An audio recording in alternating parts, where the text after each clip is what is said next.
According to official releases from Boeing and the U.S. Air Force, the F-15 Eagle has a clear-cut win-to-loss ratio of 104-0. But in fact, opposing air forces have claimed, in nearly a dozen cases, to have shot down the iconic, twin-engine fighter. All the claims have one thing in common. The claimants were never able to provide any evidence for their supposed victories. Iraqi sources claimed that on January 4, 1991, 13 days before the U.S.-led coalition launched Operation Desert Storm, Iraqi fighters intercepted a formation of Israeli F-15s over western Iraq and shot down one of the Eagles near the H-3 Air Base complex. Years later, retired Iraqi Brigadier General Ahmed Sadiq not only repeated the claim, but insisted he inspected the resulting wreck. According to him, the downed F-15 hit the ground with such a force that the largest piece of wreckage left intact was pilot's boot, still containing most of the foot of its dead wearer. Sadiq added that some other pieces of wreckage were sent to Iraqi Air Force intelligence in Baghdad. And 12 years later, in 2003, American troops looted the office and destroyed the F-15's remains. The next Iraqi claim was much better substantiated. On January 30, 1991, two Iraqi Air Force MiG-25 PDS Foxbat scrambled to intercept a pair of U.S. Air Force Eagles patrolling between Baghdad and the Iranian border.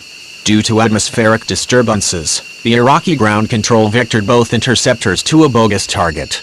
One MiG fired an R-40 missile, which detonated but hit nothing.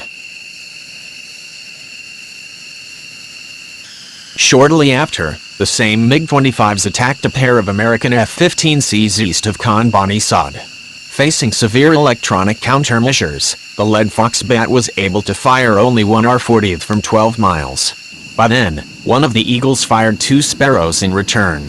Seeing the F-15C going down and deploying flares in attempt to avoid, the lead Iraqi pilot concluded his R-40 detonated close enough to cause serious damage. The two Sparrows missed their target as the Foxbat made a sweeping, left-hand turn toward the north. Undaunted, the other U.S. pilot fired three additional IM-7Ms in quick succession, but all the missiles' rocket motors failed to fire. The frustrated Eagle flyer then had to brake to the south in order to avoid the second Foxbat.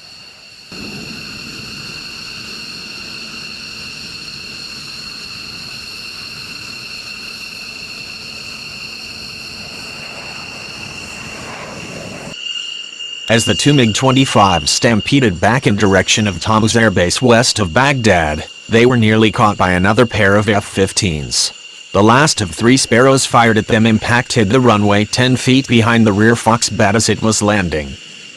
Meanwhile, Iraqi ground radars were tracking the retreat of the first pair of F-15s. The radar operators concluded that one of the Eagles slowed while descending and probably crashed inside Saudi Arabia.